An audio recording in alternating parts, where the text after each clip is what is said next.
तो भाई आप लोग कैसे हैं? आई होप आप लोग अच्छे होंगे और अपनी पढ़ाई को अच्छे से कर रहे होंगे। तो एक बार फिर ब्रिजेश क्लास में आप लोग का स्वागत करता हूं। तो ये मेरे भाई हम लोग का हिंदी स्पेशल का प्रैक्टिस सेट 1 का पार्ट 2 है। तो जो भी भाई प्रैक्टिस सेट 1 का पार्ट 1 नहीं देखे वो जाके प्लेलिस्ट से जरूर देखेंगे। तो हम लोग आते हैं देन क्वेश्चन फर्स्ट पे देखते हैं क्वेश्चन फर्स्ट क्या दिया है।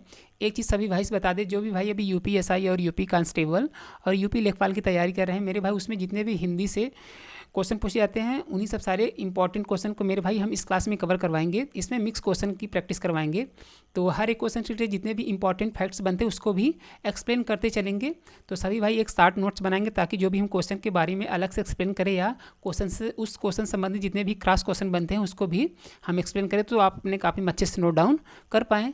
तो सभी भाई से एक छोटी सी रिक्वेस्ट है, जितने भी भाई हमारी पहली बार क्लास इसको देख रहे हैं, अभी तक आप लोग चैनल को सब्सक्राइब नहीं किए, चैनल को सब्सक्राइब जरूर कर लीजिएगा ताकि कोई भी अपडेट से आपको इन्फॉर्म हो पाए। तो हम लोग आते हैं दिन क्वेश्चन फर्स्ट पे देखते हैं क्वेश्चन फर्स्ट क्या दिया है। तो क्वेश्चन इसमें फर्स्ट ये पूछा है, वह आज ही जाने की तैयारी में है, इस वाक्य में आज किस प्रकार का क्रिया विशेषण है। तो मेरे भाई क्रिया विशेषण किसे कहते हैं पहले हम लोग इसको जान लेते हैं एक बार, उसके बाद देन हम लोग इसके आंसर पे आते हैं। तो क्रिया विशेषण कहते हैं किसे मेरे भाई? क्रिया विशेषण कुल 4 भेद होते हैं। पहला होता है स्थानवाचक, दूसरा होता है कालवाचक, तीसरा होता है परिमाण और चौथा होता है रीतिवाचक। तो मेरे भाई एग्जामिनर जब पूछे कि क्रिया विशेषण के कुल कितने भेद हैं तो आपको कितना बताना है? 4 बताना है। पहला स्थान, दूसरा काल, तीसरा परिमाण और चौथा रीतिवाचक। इसके हम यहाँ पहचान लगा दिए ताकि आप जब नेक्स्ट क्वेश्चन आए तुरंत आप ट्रिक से उस क्वेश्चन को आप तुरंत हिट कर पाएँ, मतलब उसको अच्छे से उसका उत्तर दे पाएँ। तो स्थानवाचक किसे कहते हैं मेरे भाई? जब शब्द में यहाँ, वहाँ, कहाँ, जहाँ, सामने, नीचे ऐसा शब्द मिल जाए तो तुरंत समझ जाना है कि वो स्थानवाचक से संबंधित वो शब्द है। और कालवाचक किसे कहते हैं मेरे भाई? इस एक तरीके से समय संबंधित आएगा इसमें, जैसे परसों, पहले, पीछे, कभी, अभी, कभी कभी। जब ऐसा कोई शब्द मिल जाए तो तुरंत आपको समझ जाना है मेरे भाई वो कालवाचक विशेषण क्रिया है। और परिमाणवाचक किसे कहते हैं मेरे भाई? जैसे बहुत, अधिक, सर्वथा, कुछ, थोड़ा। जब ऐसा वर्ड मिल जाए तुरंत समझ जाना है परिमाणवाचक क्रिया विशेषण है। तो परिमाणवाचक की एक और पहचान है, जैसे जिस शब्द में मतलब नाप तौल से संबंधित शब्द आ जाए तुरंत आपको समझ जाना है परिमाणवाचक क्रिया विशेषण वो है। और लास्ट मतलब चौथा रीतिवाचक में कैसे होता है मेरे भाई? धीरे धीरे। इसकी एक और पहचान है, एक तरीके से एक ट्रिक और है, जैसे जिस शब्द में मेरे भाई ये योजक चिन्ह लग के आ जाए तुरंत आपको समझ जाना है कि वो रीतिवाचक क्रिया विशेषण है। और इसमें मेरे भाई विलोम से संबंधित शब्द आते हैं। और एक पहचान है इसमें गुण से संबंधित आते हैं, जैसे खूबसूरती, तेज, तेजी से, अच्छे से। तो ऐसा जब शब्द मिल जाए तो तुरंत आपको समझ जाना है कि वो आपका रीतिवाचक क्रिया विशेषण है। तो सभी भाई हमारे साथ एक बार बताएं कि क्रिया विशेषण कुल कितने भेद होते हैं? क्रिया विशेषण कुल 4 भेद होते हैं। पहला स्थान, दूसरा काल, तीसरा परिमाण और चौथा रीति। अब हम लोग आते हैं देन इसके क्वेश्चन पे, देखते हैं क्वेश्चन क्या पूछा था। क्वेश्चन यही पूछा था कि वह आज ही जाने की तैयारी में है, इस वाक्य में आज किस प्रकार का क्रिया विशेषण है। तो मेरे भाई ये एक तरीके से समय संबंधित ये बात कर रहा है। तो आज ये कैसा हो जाएगा मेरे भाई? ये हम लोग का हो जाएगा कालवाचक क्रिया विशेषण, मतलब समय की बात हो रहा थी। इसका सही उत्तर क्या हो जाएगा? कालवाचक क्रिया विशेषण, ये इसका एक तरीके से सही उत्तर होगा। तो सभी भाई हमारे साथ एक बार बताएं कि समय संबंधित जब शब्द आएगा वो किससे में जाएगा? वो कालवाचक क्रिया विशेषण के अंतर्गत जाएगा। हम लोग आते हैं दिन क्वेश्चन नंबर फर्स्ट, मतलब क्वेश्चन नंबर 2 पे। क्वेश्चन नंबर 2 को देखते हैं क्या दिया है। क्वेश्चन नंबर 2 यही पूछा है इसमें, निवट्ठा इसमें इनमें से किसकी उपबोली है। तो मेरे भाई उपबोली संबंधित बहुत क्वेश्चन पूछता है यूपी कांस्टेबल, यूपीएसआई में। तो हम लोग एक बार उपबोली संबंधित जितने भी प्रश्न बनते हैं उसको एक बार देख लेते हैं, देन इसके बाद हम लोग इसके आंसर पे आएंगे।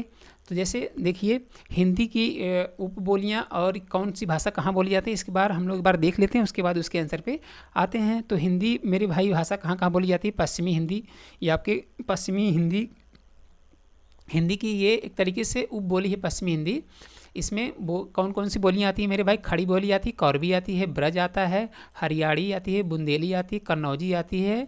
एक कन्नौजी ये आपके पश्चिमी हिंदी के अंतर्गत बोले जाते हैं। पूर्वी हिंदी के अंतर्गत क्या बोले जाते हैं मेरे भाई? अवधी बोले जाते हैं, बघेली बोले जाते हैं, छत्तीसगढ़ी बोली जाती है। मतलब 3 प्रकार की भाषाएं पूर्वी हिंदी साइड मतलब पूर्वी हिंदी में बोली जाती हैं। और राजस्थानी में कौन कौन सी भाषा बोली जाती है मेरे भाई? पश्चिमी राजस्थानी मारवाड़ी बोला जाता है, और पूर्वी राजस्थानी साइड जयपुरी बोला जाता है, और उत्तरी राजस्थानी मेरे भाई मेवाती बोला जाता है, दक्षिणी राजस्थानी मालवी भाषा का प्रयोग किया जाता है। तो राजस्थानी के मतलब पश्चिम में मारवाड़ी भाषा बोला जाता है, और पूर्वी में मेरे भाई जयपुरी भाषा बोला जाता है, उत्तरी में मेवाती भाषा और दक्षिणी में मालवी भाषा बोला जाता है। अब लास्ट पहाड़ी में कौन कौन सा बोला जाता है? पश्चिमी पहाड़ी बोला जाता है, और मध्यवर्ती पहाड़ी, जिसको एक तरीके से कुमाऊनी गढ़वाली के नाम से भी जानते हैं। और बिहार में मेरे भाई कौन कौन सी भाषा बोली जाती है? भोजपुरी, मगही और मैथिली। तो बिहार में केवल 3 प्रकार की भाषाएं बोली जाती हैं। भोजपुरी एक होता है, एक मगही होता है और लास्ट मैथिली होता है। तो इस चीज़ को सभी स्क्रीनशॉट लेकर अच्छे से एक बार अच्छे से लर्न कर लेंगे, क्योंकि यहाँ से क्वेश्चन बहुत क्लास बनाता है एग्जामिनर। तो हम लोग आते हैं इसके क्वेश्चन पे, देखें क्या क्वेश्चन पूछा था। क्वेश्चन यही पूछा था, निवट्ठा इनमें से किसकी उपबोली है? तो मेरे भाई तो अवधी छत्तीसगढ़ी ये तो होगी नहीं, क्योंकि ये पूर्वी हिंदी हो जाती है, अभी हम आपको बताए हैं। और कौरवी मेरे भाई ये पश्चिमी हो जाता है। तो बचा क्या? सी वाला, मतलब बघेली। तो इसका सही उत्तर क्या हो जाएगा? बघेली। ये आपके मेरे भाई निवट्ठा की उपबोली है। और इसको जो अवधी है और छत्तीसगढ़ी है, इसको आप नोट डाउन अपने कॉपी में करेंगे। ये दोनों भाषाएं मेरे भाई पूर्वी हिंदी के अंतर्गत आते हैं। अवधी छत्तीसगढ़ी पूर्वी हिंदी के अंतर्गत आता है, इसको अपने कॉपी में नोट डाउन करेंगे। और कौरवी पश्चिमी हिंदी के अंतर्गत आता है। अब हम लोग आते हैं दिन क्वेश्चन नंबर नेक्स्ट, मतलब क्वेश्चन नंबर 3 पे। तो क्वेश्चन नंबर 3 को देखते हैं क्या दिया इसमें। क्वेश्चन नंबर 3 यही दिया है कि सतसिंगा, क्या पूछा इसमें? सतसिंगा की भाषा क्या थी? फर्स्ट दिया है पंजाबी, उसके बाद दूसरा दिया है अवधी, और तीसरा दिया है राजस्थानी, और चौथा दिया है निमाड़ी।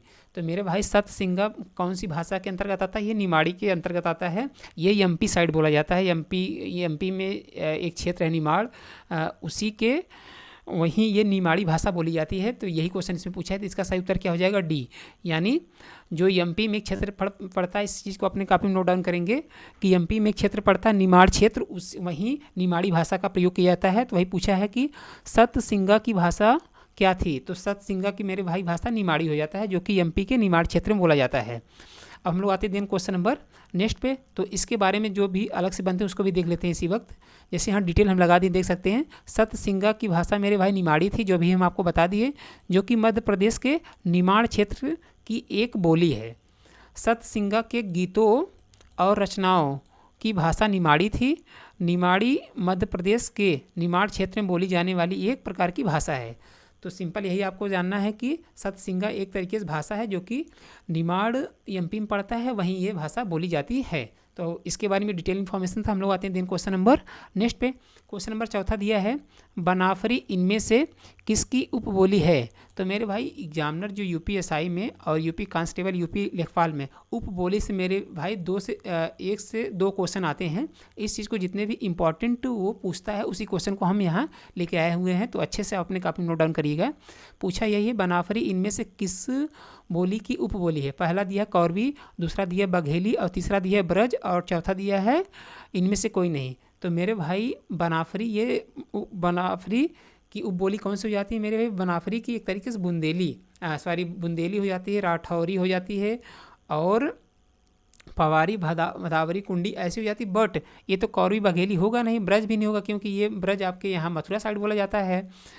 तो ये सब तो होंगे नहीं। तो इसका सही उत्तर क्या हो जाएगा मेरे भाई? इनमें से कोई नहीं। तो सभी भाई इसको नोट डाउन कर लेंगे। और ये किसकी उपबोली है इसको हम बता रहे हैं अलग से, अपने कॉपी में नोट डाउन करेंगे। जैसे बनाफरी मेरे भाई ये बुंदेली की उपबोली हो जाती है, और राठौरी की, और किसका हो जाता है? हाँ, लोधांती की हो जाती है, पवारिक हो जाती है, और भदावरी हो जाती है, कुंडी हो जाती है। ये उसकी उपबोली है बनाफरी। तो इस चीज़ को अपने कॉपी में वापस से नोट डाउन कर लेंगे अच्छे से। एक बार वापस बता दे रहे हैं। तो बुंदेली हो जाती है, राठौरी हो जाती है, और लोधांती हो जाती है, पवारी हो जाती है, और भदावरी हो जाती है, और कुंडी हो जाती है। तो इसी की ये उपबोली है। तो इसको आप अपने काफ़ी अच्छे से नोट डाउन कर लेंगे। तो हम लोग आते हैं देन क्वेश्चन नंबर नेक्स्ट पे। तो जैसे यहाँ लगा दिए देख सकते हैं। तो हिंदी जैसे एग्जामिनर पूछे हिंदी की कुल कितनी बोलियाँ होती हैं मेरे भाई? हिंदी कुल 18 बोलियाँ होती हैं। कितनी होती हैं? 18 बोलियाँ होती हैं, जिनमें 5 उपभाषाएं में बांटा गया है, जो कि आप यहाँ नीचे देख सकते हैं। 5 उपभाषाएं कौन कौन सी हो जाती है? पूर्वी हो जाता है, पश्चिमी हो जाता है, राजस्थानी, बिहारी, पहाड़ी। तो एग्जामिनर यहाँ से बहुत क्वेश्चन मतलब क्रॉस बनाता है। जैसे पूछे कि हिंदी की कुल कितनी बोलियाँ हैं, तो आप बताएंगे 18। अब पूछे कि कुल कितनी उपभाषा हैं, बताएंगे 5। कितना बताएंगे? 5। तो ये इसकी अलग अलग चीज़ बांटे गए हैं। पूर्वी हिंदी साइड कौन कौन सी भाषा बोली? पूर्वी हिंदी के अंतर्गत कौन कौन सी भाषा आती हैं? अवधी आता है, बघेली आता है, छत्तीसगढ़ी आता है, जो कि अभी हम पहले आपको बता दिए। पश्चिमी के अंतर्गत कौन कौन सी आती है मेरे भाई? खड़ी बोली आती है, ब्रज आता है, कन्नौजी आता है, बुंदेली आता है, हरियाणवी आता है, उसको बांगरू भी कहते हैं। हरियाणवी को ऐसे जानते रहना, कभी वो बांगरू दे देगा, कभी हरियाणवी दे देगा, तो उस चीज़ को आप जानते रहना। ये पश्चिमी हिंदी साइड बोली जाती है। और राजस्थानी के अंतर्गत कौन कौन सी आती है? मेवाती आती है, मालवी आती है, हाड़ौती आती है, मारवाड़ी, जयपुरी। जयपुरी का दूसरा नाम मेरे भाई ढूढ़ाड़ी है। एग्जामिनर पूछेगा कि ढूढ़ाड़ी भाषा को और किस नाम से जानते हो? क्या बताएंगे? जयपुरी नाम बताएंगे। यहाँ से क्वेश्चन बहुत डीप करके जब पूछेगा तो यही ऐसे पूछेगा कि ढूढ़ाड़ी को और किस भाषा के नाम से जानते हैं? बताएंगे जयपुरी भाषा के नाम से जानते हैं। और बिहारी के अंतर्गत कौन कौन से आते हैं? मैथिली आता है, भोजपुरी आता है, मगही आता है। पहाड़ी के अंतर्गत कौन कौन से आते हैं? गढ़वाली आता है, कुमाऊनी आता है। तो मेरे भाई ये मोस्ट इंपॉर्टेंट टॉपिक से मतलब उपभाषाएं से क्वेश्चन लिए हुए हैं, तो इसको आप अच्छे से अपने कॉपी में नोट डाउन करेंगे। तो एक बार हमारे साथ एक बार सभी भाई बता दें, हिंदी की कुल कितनी बोलियाँ होती हैं? 18 बोलियाँ होती हैं। और उपभाषाएँ कितनी होती? 5 होती हैं। और मेरे भाई इसकी जो 5 उपभाषाएँ होती हैं कौन कौन सी होती हैं? पहला हो जाता है पूर्वी, दूसरा हो जाता है पश्चिमी, तीसरा हो जाता है राजस्थानी, और और आपका पाँचवा हो जाता है चौथा हो जाता है बिहारी, और पाँचवा हो जाता है पहाड़ी। इसके अंतर्गत कौन कौन सी बोली आती हैं? पूर्वी के अंतर्गत आता है अवधी, बघेली, छत्तीसगढ़ी। पश्चिमी के अंतर्गत खड़ी, ब्रज, कन्नौजी, बुंदेली, हरियाणवी आता है जिसको बांगुर नाम से भी जानते हैं। और राजस्थानी के अंतर्गत कौन कौन से आता है? मेवाती, मालवी, हाड़ौती, मारवाड़ी, जयपुरी को मेरे भाई ढूढ़ाड़ी के नाम से भी जानते हैं। और बिहारी के अंतर्गत कौन कौन सी भाषाएं बोली जाती है मेरे भाई बिहार में? मैथिली, भोजपुरी, मगही। और पहाड़ी के अंतर्गत कौन कौन सी भाषा बोली जाती है मेरे भाई? गढ़वाली, कुमाऊनी। तो ये मेरे भाई मोस्ट इंपॉर्टेंट पॉइंट था, इसको अपने काफ़ी अच्छे से नोट डाउन कर लेंगे। हम लोग आते हैं देन क्वेश्चन नंबर नेक्स्ट पे, मतलब क्वेश्चन नंबर 5 पे। तो इसके आंसर को एक बार वापस देख लेते हैं। क्या पूछा था इसमें? बनाफरी इनमें से किसकी बोली है? तो मेरे भाई बनाफरी इसमें से किसकी बोली है? बुंदेली होती है, राठौरी होती है, पवारी होती है, भदावरी, कुंडी हो जाती है। अब तो हम लोग आते हैं क्वेश्चन नंबर 5 में। देखिए क्वेश्चन नंबर 5 क्या दिया है।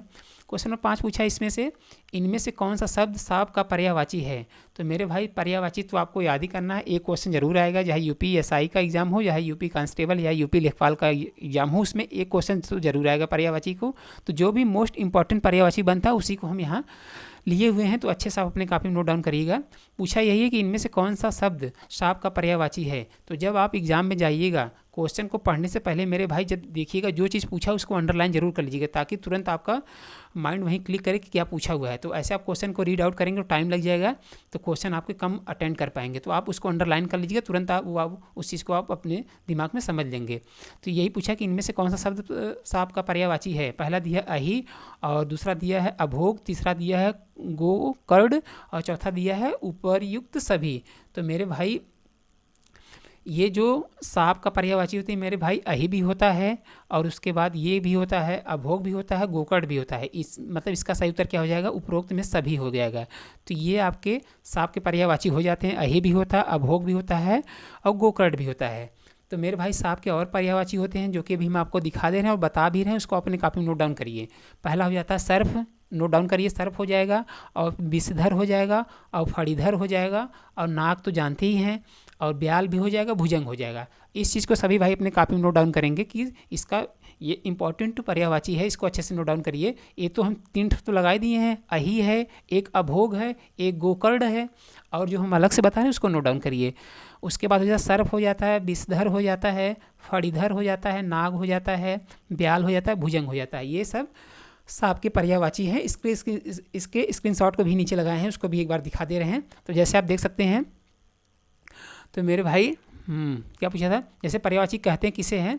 समान या एक जैसा अर्थ देने वाले शब्द को मेरे भाई पर्यायवाची शब्द कहते हैं। मोस्ट इंपॉर्टेंट, जैसे कभी कभी समानार्थी शब्द करके पूछता है, तो आपको सिंपल यही समझना है कि पर्यायवाची पूछ रहा है, तो समानार्थी शब्द को मेरे भाई पर्यायवाची भी कहते हैं। तो इसका परिभाषा एक तरीके से यही हो जाएगा, समान या एक जैसे अर्थ देने वाले शब्दों को पर्यायवाची शब्द या समानार्थी शब्द कहते हैं। मोस्ट इंपॉर्टेंट पॉइंट यहाँ से ये वर्ड है, इसको अच्छे से नोट डाउन करिए कि पर्यायवाची को समानार्थी शब्द के नाम से भी जानते हैं।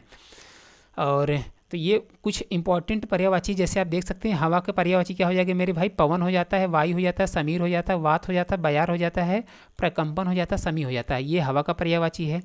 घर का तो अगली बार पूछा था एग्जाम में यूपी कांस्टेबल में, तो घर का पर्यायवाची क्या हो जाएगा मेरे भाई?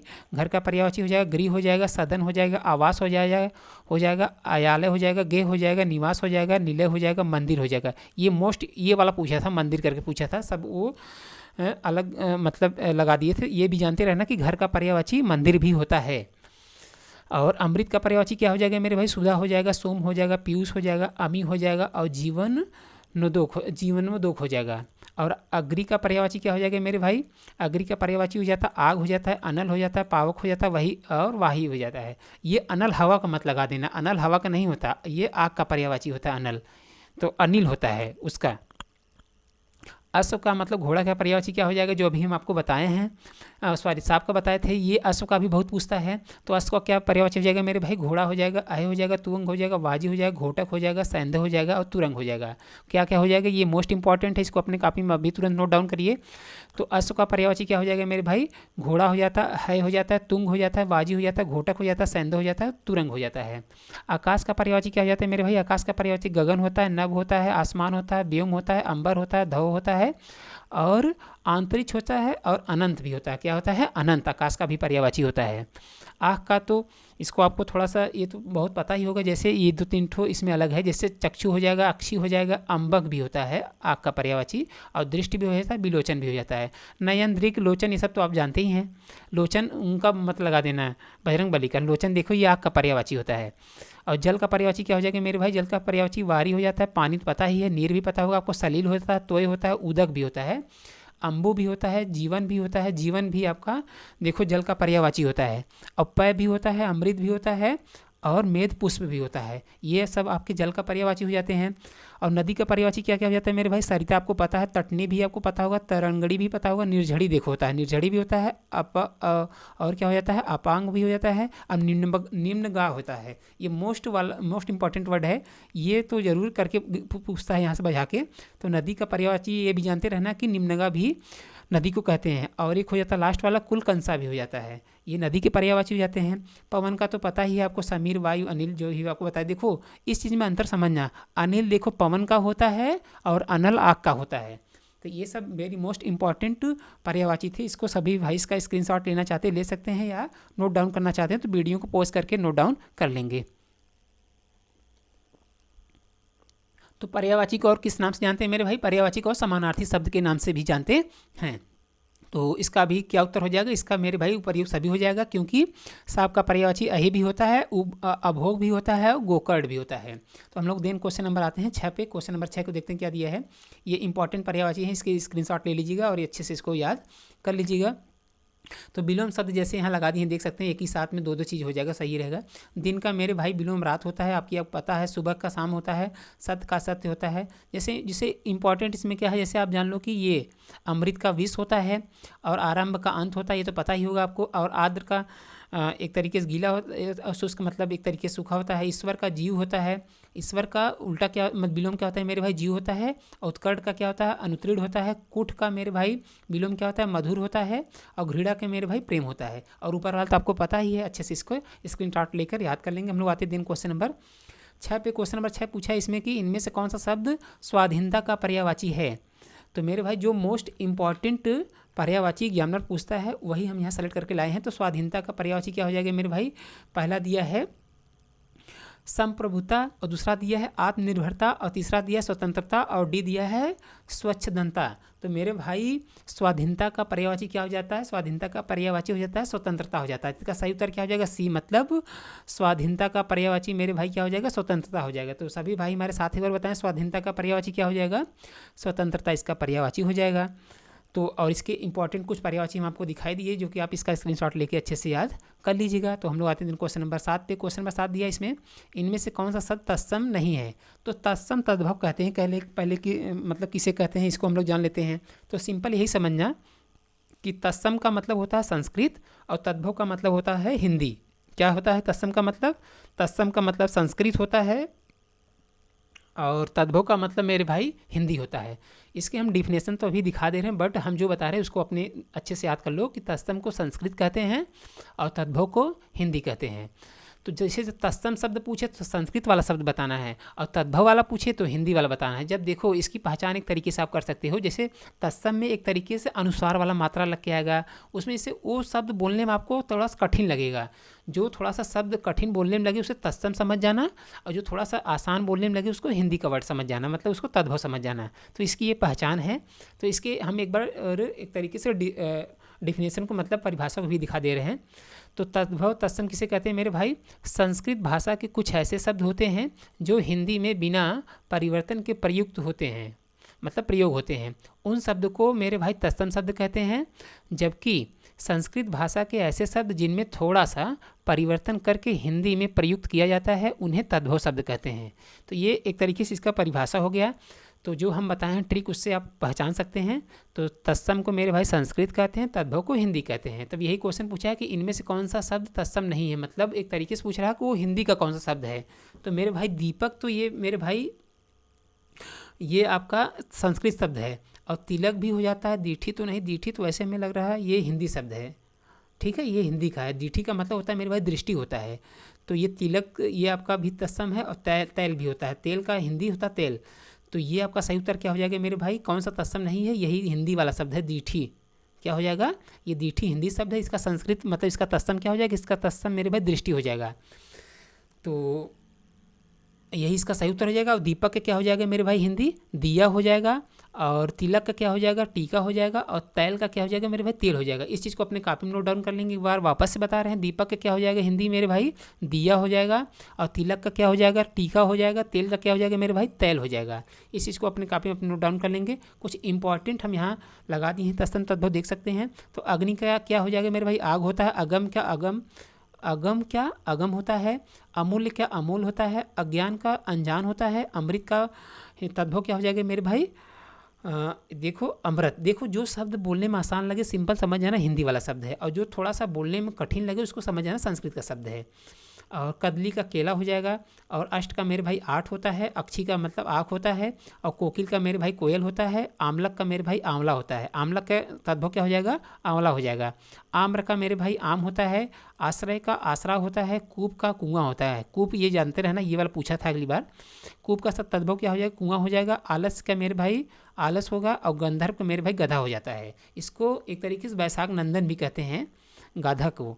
जब वो आता है उसमें अनेकार्थी शब्द में, तो गधा को मेरे भाई एक तरीके से वो भी कहते हैं, वैशाख नंदन भी कहते हैं। तो ये मोस्ट इंपॉर्टेंट आपके तद्भव तत्सम थे। हम लोग आते हैं क्वेश्चन नंबर 8 पे। क्वेश्चन नंबर 8 देखते हैं क्या दिया है।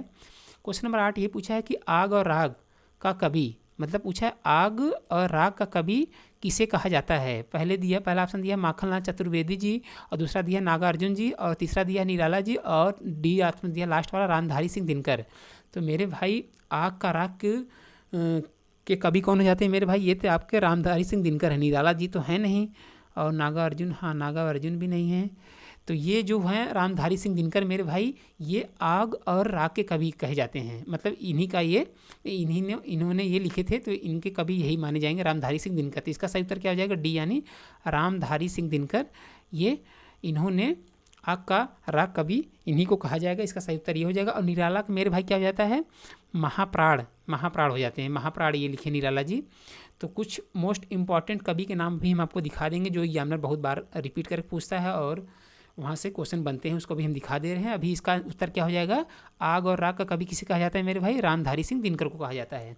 तो हम लोग कुछ मोस्ट इंपॉर्टेंट कवि के नाम को देख लेते हैं। जैसे देख लीजिए, कबीर मेरे भाई, कबीर की कौन सी भाषा थी? यहाँ से एक क्वेश्चन तो जरूर बनता है। कबीर की कौन सी भाषा थी मेरे भाई? सदुक्कड़ी थी। इनकी रचनाएं कौन थी? बीजक था। और इनकी कौन सी पुस्तक थी, मतलब कौन सी विद्या की पुस्तक थी मेरे भाई? गीत मुक्तक था। और सूर का कौन सा हो जाता है? सूर की भाषा कौन सी हो जाती है मेरे भाई? ब्रज भाषा में ये लिखते थे। जो कि इनकी रचनाएं कौन कौन सी हो जाती है? सूर सागर हो जाता है, साहित्य लहरी हो जाता है, सूर सागर हो जाता है। अच्छे से इसको नोट डाउन करिएगा, इसका जरूर पूछता है। तो सूर का कौन सा भाषा होता है, मतलब कौन सी भाषा में लिखे थे मेरे भाई? ये ब्रज भाषा में। और इनकी रचनाएं कौन कौन सी हो जाती है? सूर सागर और साहित्य लहरी और सूर सागर इनकी ये रचनाएँ हैं। इनका विधा कौन कौन सी है? गीत काव्य है। गोस्वामी तुलसीदास जी का कौन कौन सा हो जाता है ये मेरे भाई? ये भी ब्रज अवधि में लिखते थे, जो कि इनका रामचरित मानस हो जाता है। और ये इनका महाकाव्य ये विधा हो जाता है। और तुलसीदास जी का कौन कौन सा हो जाता है? कवितावली होता है। ये वाला बहुत मोस्ट इंपॉर्टेंट पॉइंट है, इसको अच्छे से नोट डाउन करिएगा। तुलसीदास का रचना कौन सी मेरे भाई? कवितावली है और मुक्तक है। मुक्तक मतलब इनकी विधा है। और मीरा इंपॉर्टेंट नहीं है। मीरा का, रहीम का जानते रहिए। इनका जानते हैं नरोत्तम दास का, ये पूछा था अगली बार। तो नरोत्तम दास कौन सी भाषा के अंतर्गत लिखे हैं मेरे भाई? ब्रज भाषा के अंतर्गत लिखे हैं। कौन सा लिखे हैं? इनकी रचनाएं सुदामा चरित्र है, जो कि खंड काव्य के अंतर्गत ये आता है। तो ये कुछ मोस्ट इम्पॉर्टेंट कवि थे और उनकी रचनाएं थी, इसको आप अच्छे कापी में नोट डाउन कर लेंगे। कुछ और लगा दिए देख सकते हैं, जैसे इनका भी बहुत पूछता है, जैसे ये चंद्रबरदाई का पूछता है और दलपति विजय का भी बहुत पूछता है। तो चंद्रबरदाई की भाषा कौन सी थी मेरे भाई? डिंगल भाषा थी, जो कि पृथ्वीराज रासो की रचना किए हुए हैं। इनका विधा क्या है? प्रबंध काव्य के अंतर्गत ये आते हैं। और दलपति विजय का भाषा कौन सी है? डिंगल हो जाती है। खुमार रासो रचना किए हैं और प्रबंध काव्य के विधा हैं। तो ये कुछ इंपॉर्टेंट पॉइंट थे, इसको आप अच्छे से अपने कॉपी में नोट डाउन कर लेंगे। तो हम लोग आते हैं क्वेश्चन नंबर नेक्स्ट पे, मतलब क्वेश्चन नंबर 9 पे। क्वेश्चन नंबर 9 पूछा यही है, वसंत तालिका का दूसरा नाम क्या है? तो फर्स्ट ऑप्शन दिया है सिंहोन्नता और चंद्रकला, दूसरा दिया है, उसके बाद सी दिया है सुंदरी और डी दिया है चंद्रमुखी। एक तरीके से ये पूछना चाह रहा है वसंत तालिका को और किस नाम से जानते हैं? तो मेरे भाई वसंत तालिका को सिंहोन्नता के नाम से भी जानते हैं, चंद्रकला तो नहीं कहते इनको। ये एक तरीके से 14 वर्ड्स इसमें पाए जाते हैं, ये छंद संबंधित है। देखो जो वसंत तालिका है एक तरीके से छंद है, ये वार्डिक छंद है, वार्डिक छंद के अंतर्गत आता है, इसी का ये दूसरा नाम पूछ रहा है। तो अभी छंद कितने प्रकार के होते हैं, कौन से छंद में कुल कितने मात्रा होते हैं, उसके बारे में हम लोग डिटेल जानेंगे, ताकि जब नेक्स्ट क्वेश्चन आए उसको अब हम लोग अच्छे से कर पाएँ। तो मेरे भाई वसंत तालिका का दूसरा नाम क्या हो जाता है? वसंत तालिका का दूसरा नाम हो जाता है सिंहोन्नता हो जाता है। तो इसका सही उत्तर क्या हो जाएगा? ए। अब हम लोग जान लेते हैं कि छंद कितने होते हैं, छंद किसे कहते हैं, ये सारी डिटेल हम लोग जान लेते हैं। तो मात्रिक छंदों के मेरे भाई मुख्य 3 भेद होते हैं। पहला हो जाता है सममात्रिक छंद, दूसरा हो जाता है अर्ध सममात्रिक छंद और तीसरा हो जाता है विषम मात्रिक छंद। एग्जामिनर यहाँ से क्वेश्चन बहुत बनाता है, पूछता है मात्रिक छंद के कुल कितने भेद हैं। तो मेरे भाई आपको 3 बताना है। पहला क्या बताना? सममात्रिक, दूसरा अर्ध सममात्रिक बताना, तीसरा विषम मात्रिक बताना है। तो मात्रिक छंदों के मुख्य 3 भेद होते हैं, जो कि अलग अलग इनकी पहचान है, सब में अलग अलग मात्राएं पाई जाती हैं। जैसे सममात्रिक छंद में सममात्रिक छंद किसे कहते हैं? ऐसे छंद जिनके सभी चरणों में मात्राएं समान होती हैं, मतलब एक तरीके से उनके पहले और दूसरे लाइन में मात्राएं समान होंगी, उन्हीं को सममात्रिक छंद कहते हैं। एग्जाम्पल के लिए जैसे चौपाई हो गया, चौपाई में मेरे भाई कुल कितनी मात्राएं पूछी जाती हैं? एग्जामिनर बहुत यहाँ से क्वेश्चन बनाता है। तो चौपाई में कुल कितनी मात्रा पाई जाती हैं? चौपाई में कुल 16 मात्राएं पाई जाती हैं। और रोला इसी का जस्ट रोला में कितने पाए जाते हैं? रोला में 24 मात्राएं पाई जाती हैं।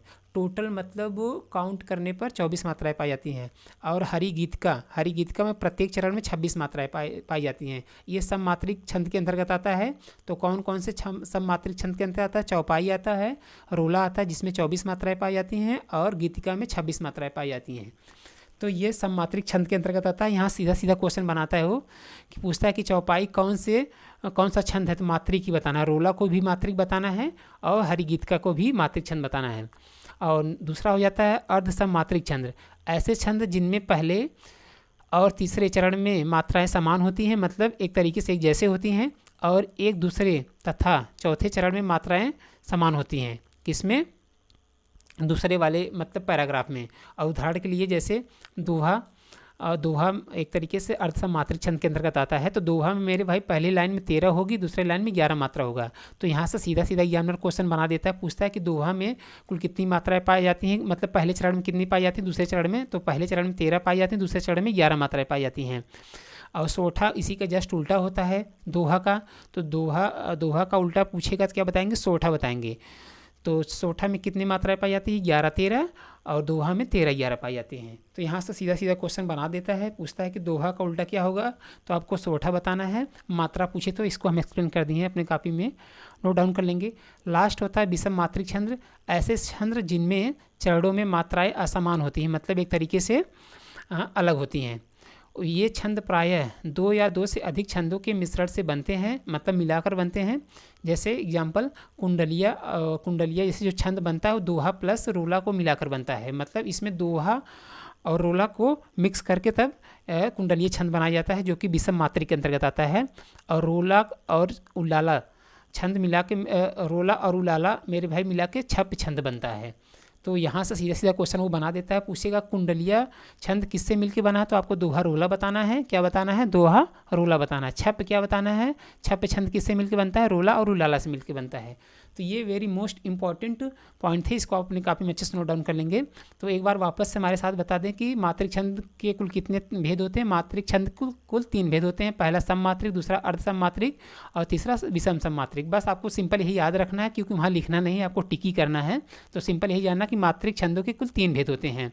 और ये इसका और मात्रा जरूर याद रखना कि दोहा कुल कितने होते हैं, और दोहा में कुल कितने मात्रा होते हैं, और सोठा में कितने मात्रा होते हैं, और चौपाई में कितना होता है। इसको आप अपने कापी में अच्छे से नोट डाउन कर लेंगे।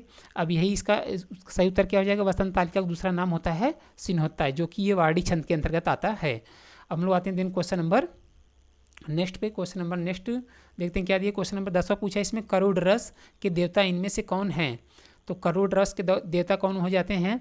जैसे अलग अलग रस के अलग अलग मतलब एक तरीके से देवता मतलब बांटे गए हुए हैं। जैसे करुड़ हो गया, उसके बाद आपका कौन सा रस करुड़, और हाँ अभी एक बार देख लेते हैं हम लोग। जैसे करुड़ हो गया, हास्य हो गया, वीर रस हो गया, इन सब के अलग अलग एक तरीके से देवताओं को बांटा गया है। तो वही जानवर यहाँ सीधा सीधा क्वेश्चन बनाता है, पूछ रहा है कि करोड़ रस के देवता इनमें से कौन है। पहला दिया महेंद्र, और दूसरा दिया है यम, और तीसरा दिया है कामदेव, और चौथा दिया है गंधर्व। तो मेरे भाई करोड़ रस के देवता हो जाते हैं यम हो जाते हैं। एक तरीके से यम तो 60 नाम है इनका, मतलब एक तरीके से, और इनका पूरा नाम है एक तरीके से यमराज, इनके देवता हो जाते हैं। तो इसका सही उत्तर क्या हो जाएगा, बी, यानी करोड़ रस के देवता कौन हो जाते हैं, यम करके दे दे या यमराज करके दे दे। तो समझना कि करोड़ रस के ही देवता वो पूछ रहा है।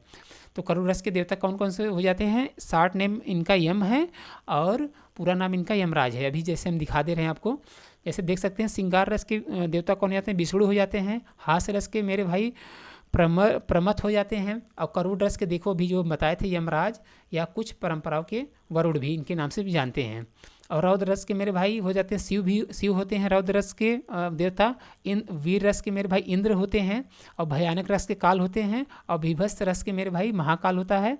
अद्भुत रस का मेरे भाई ब्रह्मा होते हैं, जो कि कुछ विद्वानों के अनुसार मेरे भाई इनको गंधर्व के नाम से भी जानते हैं। और शांत रस के मेरे भाई कौन हो जाते हैं, नारायण जी हो जाते हैं। तो ये मोस्ट इम्पॉर्टेंट पॉइंट था।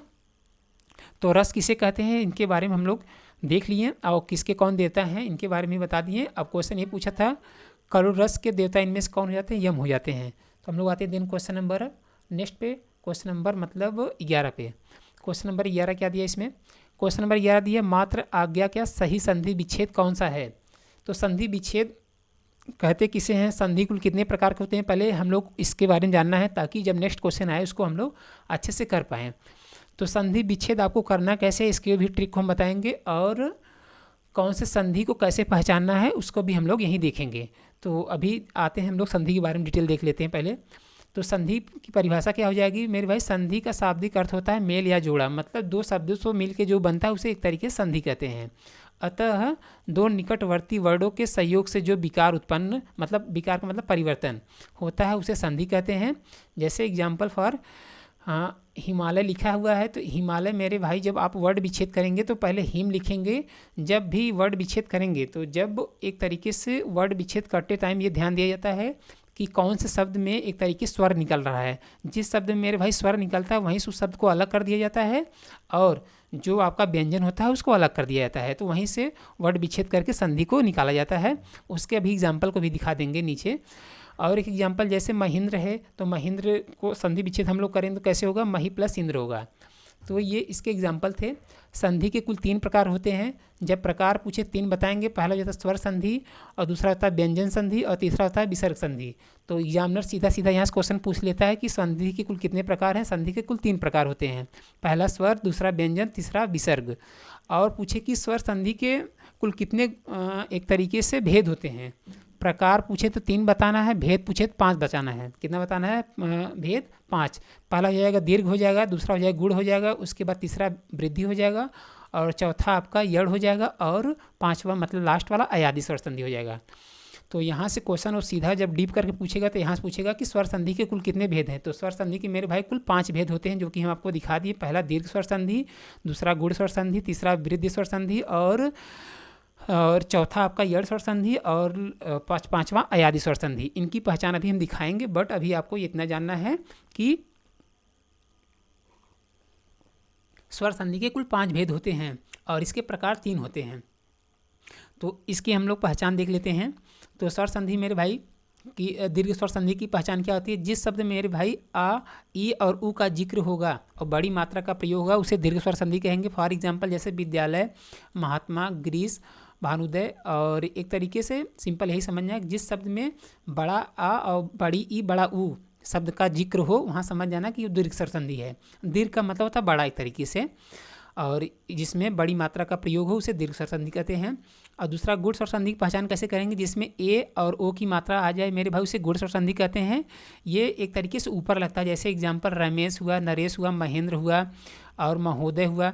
जब मेरे भाई एक तरीके से मतलब एक डंडा समझो, ऐसे अपनी भाषा में समझ जाना कि जब किसी भी शब्द में एक डंडा वाली मात्रा आ जाए वो गुण स्वर संधि के अंतर्गत आती है। उसमें यही दो ही शब्द का जिक्र होता है, एक छोटा ए का और ओ का इसमें जिक्र होता है, मतलब वो शब्द वहाँ पे आएंगे। ये गुण स्वर संधि की पहचान है। और वृद्धि स्वर संधि में मेरे भाई क्या हो जाते हैं? जैसे इसमें बड़े ए आएगा, बड़ा ओ आएगा, इसमें दो मात्राएं आएंगी। गुण वाले में तो एक ही मात्रा आता है सिंपल व्यंजन के ऊपर, और वृद्धि में मेरे भाई ये आपका दो ठो आएगा जो कि बड़ा ए और बड़ा ओ मात्रा आएगा। जैसे सदैव हो गया, अकय हो गया, महेश्वर हो गया और महा औषधि हो गया। तो ये इनकी पहचान है वृद्धि स्वर संधि की। और यड़ स्वर संधि मेरे भाई एक तरीके से हर एक शब्द में आधा वर्ड आएगा, जैसे स्वागत हुआ, अनंत हुआ, इत्यादि हुआ, अत्याचार हुआ, अत्यधिक हुआ, प्रत्येक हुआ। तो मेरे भाई ये यड़ स्वर संधि के अंतर्गत आता है। तो जिस शब्द में मेरे भाई आधा स्वर मतलब आधा व्यंजन आए तो वो यड़ स्वर संधि के अंतर्गत आता है। इसमें य व र ल का जिक्र होता है। और अयादि मतलब लास्ट पांचवा अयादि स्वर संधि किसे कहते हैं? जैसे ए हो गया, औ हो गया, औ मतलब एक तरीके से इसमें छोटे ए और बड़े ओ की जिक्र हो वहाँ अयादि स्वर संधि कहते हैं। मैक्सिमम इसमें मेरे भाई 3 अक्षरों के शब्द पाए जाते हैं, जैसे नयन हो गया और नायक हो गया, गायक हो गया, भवन हो गया, पवन हो गया, पावक हो गया, भावक हो गया।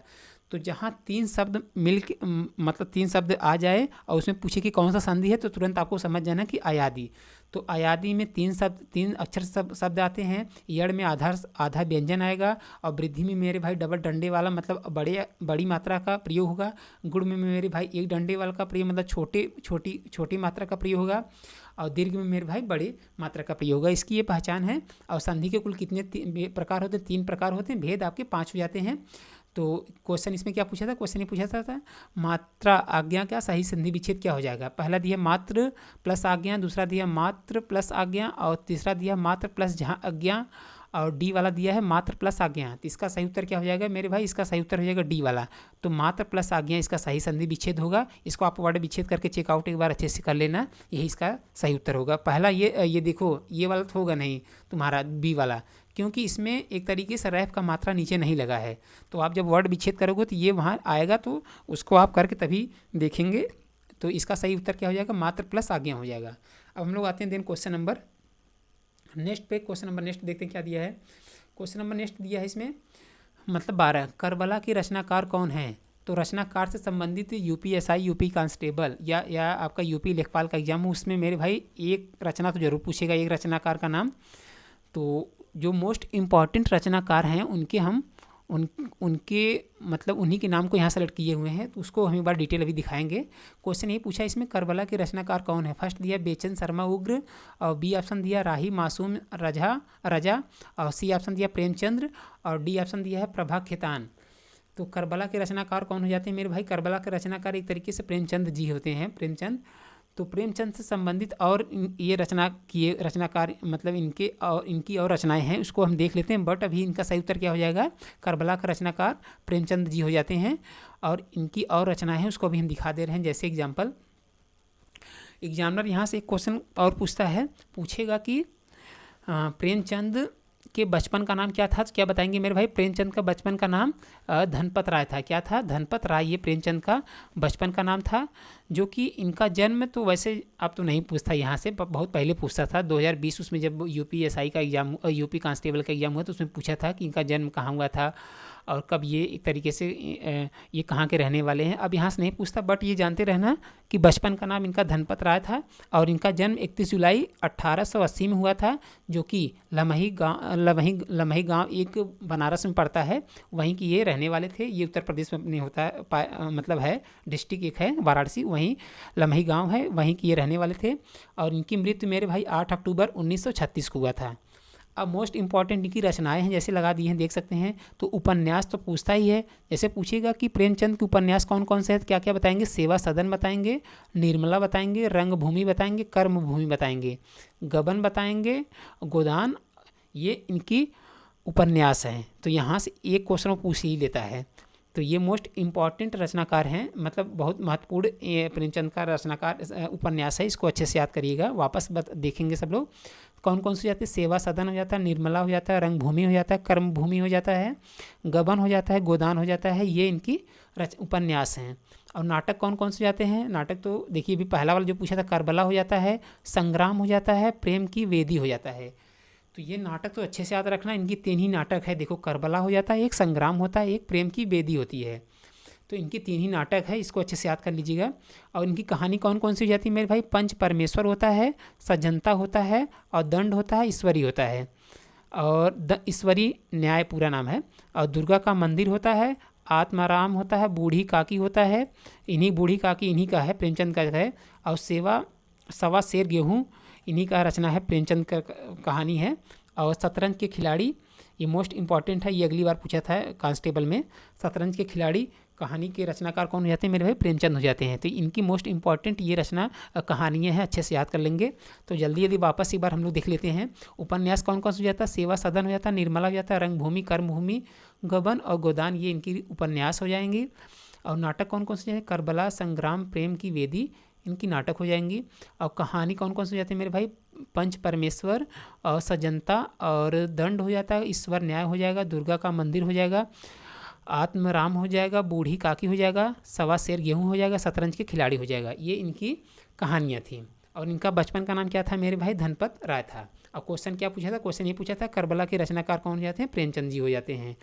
तो इनकी ये सही उत्तर क्या हो जाएगा, सी। अब हम लोग आते हैं दिन क्वेश्चन नंबर 13 पे। क्वेश्चन नंबर 13 देखते हैं क्या दिया है। क्वेश्चन नंबर 13 यही पूछा है कि परीक्षा, अभी देखो यही पूछ लिया ना हम, एक देखो हर एक क्वेश्चन लिए हैं, उसके बारे में एक्सप्लेन कर रहे हैं, उसके बाद जस्ट उसी से रिलेटेड जो क्वेश्चन अलग से बनते हैं उसको हम ले लिए हैं, ताकि तुरंत आपके माइंड में वो क्लिक हो पाए कि हम अभी इसके बारे में क्या पढ़े थे। तो परीक्षा हुआ, शतरंज हुआ, शतरंज के खिलाड़ी, और सवा शेर गेहूँ और कफन कहानी के लेखककार कौन हो जाते हैं मेरे भाई, ये प्रेमचंद जी होता है, जो कि अभी हम आपको दिखाई दिए थे। तो इसका सही उत्तर क्या हो जाएगा, डी, यानी परीक्षा, शतरंज के खिलाड़ी, सवा शेर गेहूँ, कफन कहानी, ये प्रेमचंद जी के हैं।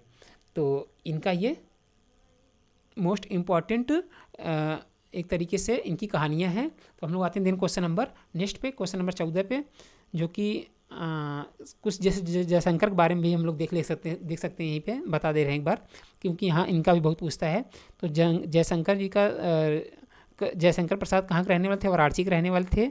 और इनकी रचनाएं कौन कौन सी हो जाती हैं, काव्य हो जाता, मतलब काव्य रचनाएं, मतलब काव्य, वनमिलन और प्रेमराज, अयोध्या और अयोध्या का उद्धार, और ब्रह्मवाहन, कानन, कुसुम, ये देखो मोस्ट इम्पॉर्टेंट इनकी वो रचनाएं हैं। इसको आप स्क्रीनशॉट लेकर अच्छे से याद करेंगे।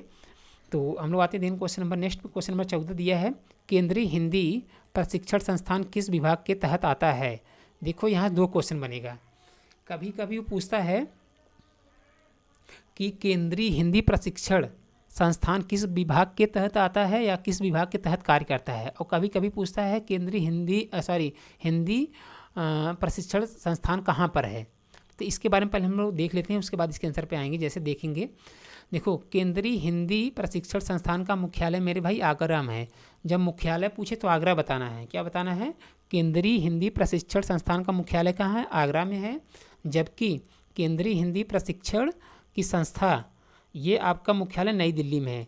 जब केंद्रीय हिंदी प्रशिक्षण संस्थान करके पूछे तो नई दिल्ली बताना है, और केंद्रीय हिंदी प्रशिक्षण संस्थान का मुख्यालय आगरा में है और संस्था इसकी नई दिल्ली में है। तो यहाँ से मोस्ट क्रॉस क्वेश्चन यही बनाएगा, तो यही ऐसे बनाएगा। तो मुख्यालय आपको नई दिल्ली बताना है और इसकी संस्था ये आगरा में पड़ता है। केंद्रीय हिंदी संस्था किसके अंतर्गत काम करती है, जैसे डिटेल देख सकते हैं। इसका मुख्यालय मेरे भाई आगरा में, जो कि भी आपको बता दिए, ये आगरा उत्तर प्रदेश में पड़ता है। यह भारत सरकार के शिक्षा मंत्रालय के अधीन एक शैक्षणिक और शोध संस्था के अंतर्गत कार्य करती है। और केंद्रीय हिंदी प्रशिक्षण का कार्य क्या है मेरे भाई, इसका मुख्यालय नई दिल्ली में है। यह राजभाषा किसके अंतर्गत, राजभाषा विभाग के अंतर्गत गृह मंत्रालय के तहत आता है और कर्मचारियों को हिंदी प्रशिक्षण देता है। तो गृह मंत्री अभी कौन हो जाते हैं मेरे भाई? गृह मंत्री आपके अमित शाह जी हैं। तो इन्हीं के अंडर में जो भी होता है भाषा से संबंधित परिवर्तन, तो इन्हीं के द्वारा किया जाता है। तो केंद्रीय हिंदी प्रशिक्षण संस्थान किसके अंतर्गत आता है? ये मेरे भाई गृह मंत्री के मतलब गृह मंत्रालय के अंतर्गत आता है। तो क्वेश्चन यही पूछा है इसमें कि केंद्रीय हिंदी प्रशिक्षण संस्था किस विभाग के तहत कार्यरत है मेरे भाई? ये राजभाषा विभाग के तहत कार्यरत होता है। तो इसका सही उत्तर क्या हो जाएगा? ए यानी राजभाषा विभाग इसका सही उत्तर हो जाएगा। तो सिंपल आपको यही से याद रखना है कि केंद्रीय भाषा प्रशिक्षण संस्थान ये आपके राजभाषा विभाग के तहत कार्य करता है। अब हम लोग आते हैं दिन क्वेश्चन नंबर 15 पे। क्वेश्चन नंबर 15 देखते हैं क्या दिया है। क्वेश्चन नंबर 15 इसमें दिया है, इसके बारे में डिटेल लगा दी है, इसको आप ले लेना स्क्रीनशॉट। तो क्वेश्चन नंबर 15 पूछा है संसदीय राजभाषा समिति की अध्यक्षता कौन करते हैं? पहले दिए भारत के राष्ट्रपति, और दूसरा दिए भारत के उपराष्ट्रपति, और तीसरा दिए भारत के प्रधानमंत्री, और चौथा दिया है भारत के गृह मंत्री। तो मेरे भाई संसदीय राजभाषा समिति की अध्यक्षता मेरे भाई गृह मंत्री कहते हैं, जो कि हम आपको बता दिए कि अमित शाह जी हैं। तो देखो अभी वहाँ डिटेल बताया, तो यहाँ क्वेश्चन देखो घुमा के पूछ लिया ना कि संसदीय राजभाषा समिति की अध्यक्षता कौन है? गृह मंत्री, जो कि अभी हम आपको बताएं। तो इनका सही उत्तर क्या हो जाएगा? डी यानी गृह मंत्री, गृह मंत्रालय के अंतर्गत राजभाषा समिति की अध्यक्षता एक तरीके से चुने जाते हैं। तो इसका सही उत्तर यही हो जाएगा। और ये इनका जैसे पूछे कि संसदीय राजभाषा की गठन कब हुई थी, आप क्या बताना है? 1976 बताना है। कितना बताना है मेरे भाई? संसदीय राजभाषा का गठन कब हुआ था? 1976 बताना है। इसमें हम लिख नहीं सकते, बट हम ओरल बताना, इसको अपने कॉपी में नोट डाउन कर लेंगे। गठन इनका 1976 में हुआ था और ये भारत के गृह मंत्रालय के अंतर्गत ये आता है। तो हम लोग आते हैं दिन क्वेश्चन नंबर नेक्स्ट पे। जैसे देख सकते हैं यहाँ पे संसदीय राजभाषा समिति की एक महत्वपूर्ण समिति है जिसका गठन 1976 में राजभाषा अधिनियम 1963 के तहत किया गया था। इसका मुख्य उद्देश्य है केंद्र सरकार के कामकाज में हिंदी उपयोग की जाने वाली भाषा एक तरीके से समीक्षा करना और राष्ट्रपति को रिपोर्ट प्रस्तुत करना। समिति में लोकसभा में 20 और राज्यसभा में 10 सदस्य होते हैं। और इसके अध्यक्ष गृह मंत्री होते हैं। तो जैसे पूछे कि संसदीय राजभाषा समिति की लोकसभा की संख्या कितनी होती है, तो 20 बताना है। और संसदीय राजभाषा समिति की राज्यसभा में संख्या पूछे तो 10 बताना है। देखो लोकसभा में 20 सदस्य होते हैं और राज्यसभा में 10 सदस्य होते हैं। इसका गठन कब हुआ था? 1976 में हुआ था। और इसके समिति के अध्यक्ष कौन हो जाते हैं? भारत के गृह मंत्री हो जाते हैं। तो हम लोग आते हैं दिन क्वेश्चन नंबर 16 पे। क्वेश्चन नंबर 16 दिया निम्नलिखित में से कौन सा शब्द स्त्रीलिंग है? तो एग्जाम में यूपी या एसआई हो या लेखपाल का एग्जाम हो, उसमें भी एक स्त्रीलिंग से संबंधित, पुल्लिंग से संबंधित, मतलब स्त्रीलिंग या पुल्लिंग से संबंधित एक क्वेश्चन आता है। तो हम लोग एक बार जो मोस्ट इंपॉर्टेंट स्त्रीलिंग या पुल्लिंग बनते हैं उसको अभी हम लोग देख लेते हैं। तो अभी पूछा यही कि निम्नलिखित में से कौन सा शब्द स्त्रीलिंग नहीं है? पहला दिया है इच्छा, दूसरा दिया है झुरमुट, और तीसरा दिया है अंत्योष्टि, और डी दिया है निराशा। तो मेरे भाई ये जो होता है कौन सा स्त्रीलिंग नहीं है, देखो इसकी पहचानने का तरीका क्या है। इसको तुम जब भी स्त्रीलिंग संबंधित क्वेश्चन पूछे तो उसको एक तरीके से बोल लेना, मतलब बोल को मतलब अपने से एक बार बोल कर तब उसके जैसे जब छोटी ई की मात्रा इसमें देखो ज़्यादा प्रयोग होता है। इसका यही ट्रिक है, जिस शब्द में एक तरीके से छोटी ई की मात्रा प्रयोग हो वही मैक्सिमम वो स्त्रीलिंग संबंधित होते हैं शब्द। तो जैसे देखो जैसे इच्छा पूरी हुई तो ये तो स्त्रीलिंग है ही। और झुरमुट एक तरीके से झुंड को कहा जाता है। हाँ आई थिंक झुंड को कहते हैं, मतलब ग्रुप को कहते हैं। तो झुरमुट जैसे झुंड, देखो झुंड बैठी है, ऐसे नहीं कि झुंड बैठा हुआ है, तो ऐसे कहते हैं। अंत्येष्टि हुई, निराशा हुई, ये सब तो मेरे भाई स्त्रीलिंग शब्द है। बट झुरमुट जो है एक तरीके से पुल्लिंग से संबंधित ये शब्द आ रहा है। तो इसका सही उत्तर क्या हो जाएगा? बी यानी झुरमुट का मतलब मेरे भाई एक तरीके से झुंड होता है। तो जैसे कहते हैं ना कि झुंड बैठी हुई है, तो झुंड बैठा हुआ है, तो ये पुल्लिंग के अंतर्गत शब्द आएगा। तो ये पूछा है कि इनमें से कौन सा स्त्रीलिंग नहीं है, तो इसका सही उत्तर क्या हो जाएगा? बी यानी झुरमुट। और इच्छा पूरी हुई, अंत्योष्टि हुई, निराशा हुई, ये सब एक तरीके से बोलने से लग रहा है स्त्रीलिंग शब्द।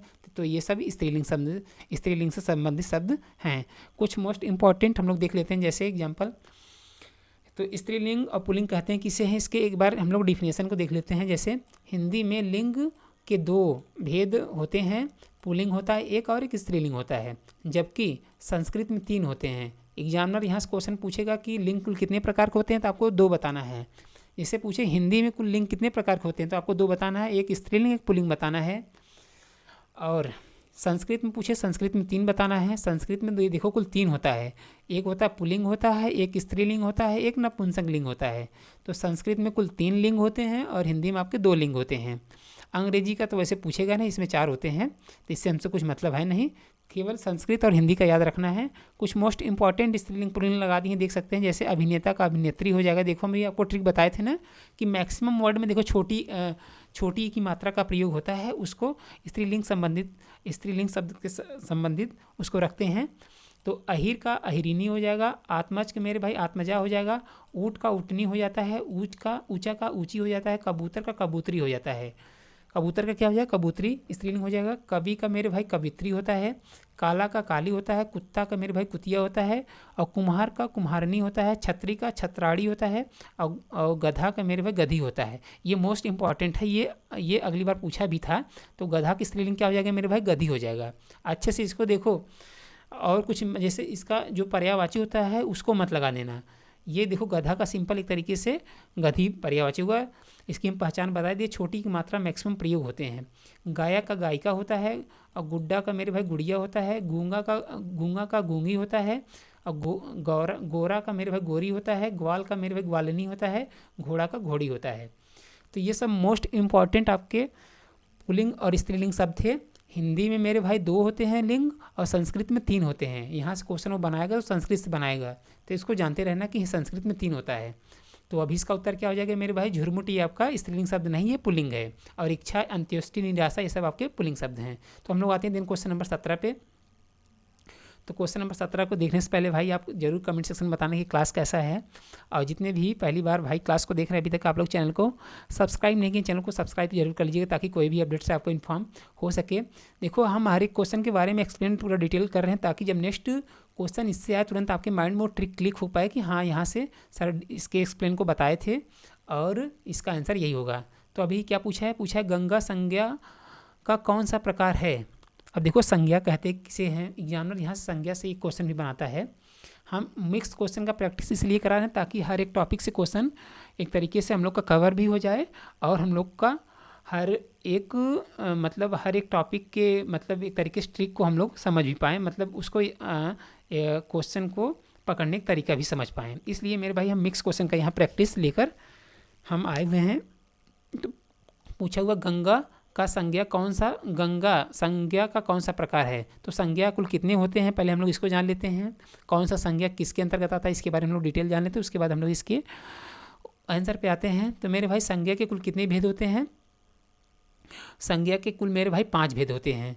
जैसे सीधा यहाँ से एग्जामिनर क्वेश्चन पूछ लेगा कि संज्ञा कुल कितने भेद होता है, 6 मत बता देना। देखो 6 मेरे भाई 6 मत बता देना, यहाँ से बहुत सब गलती करते हैं। संज्ञा के कुल 5 भेद होते हैं। कितने भेद होते हैं? संज्ञा के कुल 5 भेद होते हैं। पहला हो जाता है व्यक्तिवाचक संज्ञा, दूसरा होता है जातिवाचक, तीसरा हो जाता है भाववाचक, और चौथा हो जाता है द्रव्यवाचक, और पाँचवा हो जाता है समूहवाचक। तो साथ में सभी बताएंगे कि संज्ञा कुल कितने भेद होते हैं। संज्ञा कुल 3 भेद होते हैं। पहला व्यक्तिवाचक, और उसके बाद जातिवाचक, दूसरा और तीसरा भाववाचक, और चौथा द्रव्यवाचक और समूहवाचक। ये सब संज्ञा के भेद हैं। कुल 5 भेद होते हैं, सबकी अलग अलग पहचान है। व्यक्तिवाचक संज्ञा उसे कहते हैं जिसमें मेरे भाई एक तरीके से नाम से संबंधित वर्ड आए, जैसे गंगा और यमुना, ये सब नदी का नाम। जैसे जिस शब्द का अर्थ निकले, उसका कोई एक नाम हो पर्टिकुलर, तो उसी को मेरे भाई व्यक्तिवाचक संज्ञा कहते हैं। तो देखो जैसे मोहन एक नाम है, भारत भी एक स्टेट का नाम है, वाराणसी एक डिस्ट्रिक्ट का नाम है। तो मेरे भाई सिंपल यही आपको समझना है कि व्यक्तिवाचक संज्ञा उसे कहते हैं जो नाम से संबंधित शब्द होते हैं, उसे व्यक्तिवाचक कहते हैं। जैसे किसी के उसके जैसा दूसरा कोई शब्द न, उसके उस शब्द के जैसा दूसरा कोई शब्द न हो, उसी को व्यक्तिवाचक संज्ञा कहते हैं। जातिवाचक किसे कहते हैं? जिन शब्दों से किसी जाति या वर्ग का बोध हो, उसे मेरे भाई जातिवाचक संज्ञा कहते हैं। जैसे गाय हुआ, कुत्ता हुआ, लड़का, मनुष्य, ये सब मेरे भाई जातिवाचक संज्ञा के अंतर्गत आता है। जातिवाचक में यही आता है कि जो शब्द है उसी जैसा और शब्द हो, उसको जातिवाचक कहते हैं। और जब एक होगा तो व्यक्तिवाचक के अंतर्गत आता है। भाववाचक किसे कहते हैं? भाववाचक के मेरे भाई एक तरीके से अवस्था संबंधित इसमें शब्द आते हैं। जैसे किसी व्यक्ति या वस्तु के गुण, एक तरीके से क्वालिटी, अवस्था, भाव के नामों का बोध कराता है मेरे भाई, उसे भाववाचक कहते हैं। जैसे बचपन, जैसे आप कोई चीज़ जब खाते हैं तो अंदर से जब फील होता है एक तरीके से, जब आप महसूस करते हैं, वो एक तरीके से भाववाचक ही है। तो जैसे मिठास क्या होता है, मिठास को आप तो देख सकते नहीं, ना कि उसको छू सकते हैं, एक तरीके से उसको खाली फील कर सकते हैं, मतलब महसूस कर सकते हैं, तो उसको भाववाचक संज्ञा कहेंगे। सुंदरता केवल देखी जा सकती है, ना उसको आप पकड़ सकते हैं, ना ही आप उसको एक तरीके से छू सकते हैं। तो जो चीज़ को आप फील कर सकते हैं उसे भाववाचक संज्ञा कहते हैं। सिंपल यही समझना है। और द्रव्यवाचक संज्ञा किसे कहते हैं? द्रव्यवाचक के देखो पदार्थवाचक भी कहते हैं। एग्जामिनर यहाँ से क्वेश्चन बहुत बनाता है। वो पूछता है कि द्रव्यवाचक को और किस नाम से जानते हैं, तो क्या बताएंगे? पदार्थवाचक संज्ञा के नाम से भी जानते हैं। किसके नाम से जानते हैं? द्रव्यवाचक को पदार्थवाचक संज्ञा के नाम से भी जानते हैं। जो संज्ञा शब्द किसी धातु पदार्थ का बोध कराते हैं मेरे भाई, उसे द्रव्यवाचक संज्ञा कहते हैं। तथा उनका प्रयोग मापकर, मतलब उसे तौलकर किया जाता है, उन्हें द्रव्यवाचक कहते हैं। जैसे गेहूँ हुआ, दूध हुआ, घी हुआ, सोना हुआ, दाल हुआ, एक तरीके से इसको आप मेजर कर सकते हैं, मतलब इसको माप तौल कर सकते हैं। तो ये सब मेरे भाई द्रव्यवाचक संज्ञा के अंतर्गत आता है। इसकी ये पहचान है। हम पहचान इसलिए बता रहे हैं ताकि नेक्स्ट जब क्वेश्चन आए संज्ञा संबंधित तुरंत आपके माइंड में ट्रिक क्लिक हो पाए। इसलिए मेरे भाई हम इसके ट्रिक को मतलब इसके डिटेल को एक्सप्लेन यहाँ कर रहे हैं। और समूहवाचक में मेरे भाई एक तरीके से ग्रुप से संबंधित आता है। अब यहाँ से एक क्वेश्चन और बनाता है एग्जामिनर कि समूहवाचक को और किस नाम से जानते हैं? समूहवाचक को समुदायवाचक के नाम से भी जानते हैं। किसके नाम से जानते हैं? समूहवाचक को समुदायवाचक संज्ञा के नाम से भी जानते हैं। इसका परिभाषा क्या हो जाएगा? जिन संज्ञा शब्दों से किसी समूह या समुदाय का बोध होता है उसे मेरे भाई समूहवाचक या समुदायवाचक कहते हैं। जैसे सेना हुआ, मेला हुआ, और कक्षा हुआ, परिवार हुआ एक तरीके से, और मेरे भाई जैसे झुंड हुआ, ये सब समुदायवाचक या समूहवाचक के अंतर्गत आता है। तो ये संज्ञा के भेद थे और इनकी ये पहचान थी। अब क्वेश्चन यही पूछा है कि गंगा संज्ञा का कौन सा भेद है मेरे भाई? गंगा एक तरीके से नाम है, तो नाम हम बताए थे कि व्यक्तिवाचक के अंतर्गत आता है। तो इसका सही उत्तर क्या हो जाएगा? बी, यानी व्यक्तिवाचक संज्ञा इसका सही उत्तर हो जाएगा। तो गंगा आए, यमुना या सरस्वती आए, तो मतलब कोई भी नदी का नाम आए उसको व्यक्तिवाचक संज्ञा के अंतर्गत आपको रखना है। अब हम लोग आते हैं दिन क्वेश्चन नंबर 18 पे। क्वेश्चन नंबर 18 देखते हैं क्या दिया है। क्वेश्चन नंबर 18 दिया है, बच्चा रो रहा है। इस वाक्य में क्रिया का कौन सा प्रकार है? क्रिया से भी 2 क्वेश्चन पूछता है। यूपीएसआई में तो मान लो 2 से 3 क्वेश्चन पूछ लेता है क्रिया से, और कांस्टेबल में आपके 1 क्वेश्चन पूछता है। यूपी लेखपाल में आपका भी 2 क्वेश्चन वहाँ भी पूछता है। तो क्रिया पहले किसे कहते हैं, क्रिया के कुल कितने भेद होते हैं, हम लोग इसको जानेंगे। उसके बाद हम लोग इसके आंसर पे आएंगे। तो देखो क्रिया किसे कहते हैं? जिन शब्दों से यह पता चले, क्रिया का मतलब सिंपल समझना कि कार्य होता है, मतलब कोई काम, जैसे हम लोग कहते हैं ना कि काम करना, मतलब कोई काम हम लोग जैसे जो घर पे करते हैं एक तरीके से क्रिया ही है। तो ये एक तरीके से हम जो बता रहे हैं ये पहचानने की ट्रिक है, बट हम लोग इनके डिफिनेशन को एक बार देख लेंगे। जिन शब्दों से यह पता चले कि कोई कार्य हो रहा है या किसी के द्वारा किया जा रहा है उसे मेरे भाई क्रिया कहते हैं। जैसे खाना, नाचना, खेलना, पढ़ना, भरना, मारना, पीना, जाना, सोना, लिखना, जागना, रहना, गाना, दौड़ना, ये सब मेरे भाई एक तरीके से क्रिया है। मतलब हम लोग जो अपने द्वारा जो भी कार्य करते हैं उसी को क्रिया कहते हैं। बस सिंपल यही समझना है। अब इनके कुल कितने प्रकार होते हैं, मतलब उनको हम लोग देख लेते हैं। उसके बाद हम लोग यहाँ से क्वेश्चन बहुत पूछता है, इसलिए हम इसको एक्सप्लेन कर दे रहे हैं। तो सीधा सीधा क्वेश्चन पूछेगा कि कर्म के आधार पर क्रिया के कुल कितने भेद हैं। कर्म के आधार पर मेरे भाई क्रिया के कुल 2 भेद होते हैं। एक होता है सकर्मक क्रिया, एक होता है अकर्मक क्रिया। तो कर्म के आधार पर क्रिया कुल कितने भेद होते हैं? कर्म के आधार पर दो होते हैं, एक सकर्मक एक अकर्मक। इनकी पहचान कैसे करेंगे? तब जब मेरे भाई जब व्यक्ति अपने स्वयं के लिए जब करता है कोई कार्य, जैसे सोता है या खाता है, खाता नहीं, जैसे सोता है, खेलता है और जाता है, ये सब सकर्मक के अंतर्गत आता है। हाँ, अकर्मक के अंतर्गत आता है। सकर्मक में मेरे भाई जिस चीज़ का कोई अर्थ निकले, जैसे पढ़ना हुआ और कोई चीज़ की कोई कार्य करना, तो ये सब सकर्मक के अंतर्गत आता है। इसकी ये पहचान है। एक बार इसके डिफिनेशन को हम लोग भी देख लेते हैं। जिस क्रिया के साथ कर्म होता है उसे मेरे भाई सकर्मक कहते हैं। जो भी हम आपको बताएं, जैसे खाना हुआ, पढ़ना हुआ, ये सब सकर्मक के अंतर्गत आएगा। और अकर्मक मेरे भाई किस में आएगा? जिस क्रिया के साथ कर्म की आवश्यकता नहीं होती, मतलब एक तरीके से वो पर्सनल खुद अपने लिए कर रहा है, तो अकर्मक के अंतर्गत आता है। जैसे सोना हुआ, दौड़ना हुआ, जो मतलब व्यक्ति अपने लिए पर्सनल सेल्फ के लिए करते हैं उसे अकर्मक के अंतर्गत आते हैं, रखते हैं। तो सिंपल आपको यही समझना है, कर्म के आधार पे क्रिया के 2 भेद होते हैं, एक सकर्मक एक अकर्मक। और रचना के आधार पे कुल कितने होते हैं मेरे भाई? रचना के आधार पे 5 होते हैं। यहाँ से मोस्ट इंपॉर्टेंट क्वेश्चन बनता है, पूछेगा सीधा सीधा कि रचना के आधार पर क्रिया के कुल कितने भेद होते हैं? क्रिया के कुल 5 भेद होते हैं। पहला होता है सामान्य क्रिया, दूसरा होता है संयुक्त क्रिया, और तीसरा हो जाता है आपका कौन सा? हाँ, नाम धातु क्रिया हो जाता है, और चौथा हो जाता है प्रेरणार्थक क्रिया, और 5वां हो जाता है पूर्वकालिक क्रिया। इनकी अलग अलग पहचान है। समान क्रिया में मेरे भाई जैसे आता है चलना फिरना संबंधित शब्द आते हैं। संयुक्त मेरे भाई एक तरीके से दो चीज़ को मिलाकर बनता है, उसे संयुक्त क्रिया कहते हैं। इसकी डिफिनेशन आप रीड आउट कर लीजिएगा। जैसे रोना धोना, उठना बैठना, मतलब जब दो शब्द मिल के आए एक तरीके से आपको ये समझना जैसे विलोम संबंधित शब्द नहीं आते हैं, उसी को मेरे भाई संयुक्त क्रिया कहते हैं। नाम धातु में एक तरीके से नाम से संबंधित आएगा, जैसे बतियाना, अपनाना, तो जो मतलब एक तरीके से नाम संबंध है उसे नाम धातु क्रिया कहते हैं। इसमें एक पहचान और कर सकते हैं, जैसे संज्ञा, संज्ञा का मतलब नाम होता है। सर्वनाम का देखो प्रयोग कब किया जाता है, जब संज्ञा जहाँ नहीं रहता है। सर्वनाम में देखो जैसे क्या क्या आता है, यह आता है, वह आता है और कहाँ आता है, ये सब मेरे भाई संज्ञा जब नहीं रहता तो वहाँ सर्वनाम प्रयोग किया जाता है, तो ये संज्ञा के स्थान पे आता है।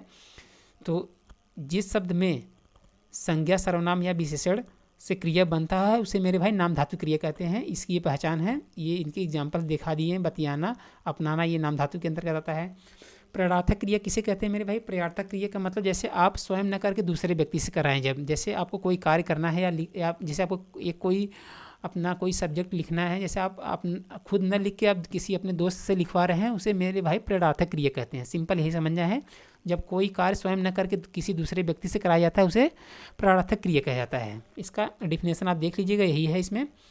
पूर्वकालिक क्रिया किसे कहते हैं मेरे भाई? पूर्वकालिक क्रिया का मतलब होता है एक कार्य को समाप्त करके दूसरे कार्य में लग जाना। जैसे अभी हम लोग अपना कोई कार्य करते हैं, जैसे मान लीजिए एग्जाम्पल से हम लोग नहाकर खाना खा लिए, तो जस्ट हम लोग नहाकर खाना खाएं तो एक कार्य को पूरा किए तभी दूसरे कार्य में लगे, तो उसी को मेरे भाई पूर्वकालिक क्रिया कहते हैं। तो सिंपल यही समझना है कि एक कार्य को कंप्लीट करके दूसरे कार्य में जब किसी हम लोग मतलब एक तरीके से लग जाते हैं उसे पूर्वकालिक क्रिया कहते हैं। इसके एग्जाम्पल हम दिखाई दिए हैं, जैसे सोकर उठना, मतलब खाकर बैठना, एक तरीके से सब पूर्वकालिक क्रिया के अंतर्गत आता है। तो रचना के आधार पर 5 होते हैं और कर्म के आधार पर 2 होते हैं, अकर्मक और सकर्मक। तो इसका उत्तर अभी इसमें क्या पूछा था? इसमें पूछा था यही कि बच्चा रो रहा है, इस वाक्य में क्रिया का कौन सा प्रकार है? तो मेरे भाई बच्चा रो रहा है एक तरीके से ये अकर्मक के अंतर्गत आएगा, क्योंकि बच्चा रो रहा है, कोई तो कार्य कर नहीं रहा है, तो अकर्मक के अंतर्गत ये आ जाएगा। तो इसका सही उत्तर क्या हो जाएगा? बी, यानी अकर्मक क्रिया इसका सही उत्तर होगा। तो जैसे रोना हुआ, खाना हुआ, ये सब एक तरीके से अकर्मक के अंतर्गत आता है। अब हम लोग आते हैं क्वेश्चन नंबर 19 पे। क्वेश्चन नंबर 19 को देखते हैं क्या दिया है। क्वेश्चन नंबर 19 दिया, निम्नलिखित में से कौन सा शब्द कृपण, कृपण का मतलब मेरे भाई एक तरीके से होता है कंजूस। इसका देखो ये संस्कृत वर्ड है, संस्कृत वर्ड कुछ ऐसे होंगे जैसे आपको थोड़ा बोलने में टफ लगेंगे। इसको तत्सम शब्द कहते हैं, वैसे तत्सम शब्द के नाम से भी जानते हैं संस्कृत में। तो पूछा है निम्नलिखित में से कौन सा शब्द कृपण का विलोम है। विलोम का मतलब उल्टा होता है, और विलोम को एक दूसरे नाम से भी जानते हैं, अभी बता रहे हैं उसको हम। बट अभी यही पूछ रहा है कि निम्नलिखित में से कौन सा शब्द कृपण का विलोम है। फर्स्ट दिया है कनिष्ठ, दूसरा दिया कृतज्ञ, और सी दिया है अधम, और चौथा दिया है दानी। तो कृपण का मतलब होता है मेरे भाई कंजूस, तो दानी का मतलब होता है एक तरीके से दानी का मतलब एक तरीके से हो जाएगा आपका, जैसे कोई व्यक्ति किसी चीज़ को जब एक तरीके से उपहार मतलब वो देता है, उसी को दानी कहते हैं। तो इसका उल्टा पूछ रहा है, तो इसका उल्टा क्या हो जाएगा? डी, यानी दानी इसका सही उत्तर हो जाएगा।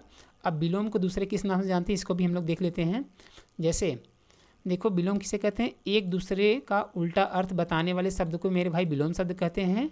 और इसको देखो किस नाम से जानते हैं? विपरीतार्थक नाम से भी जानते हैं।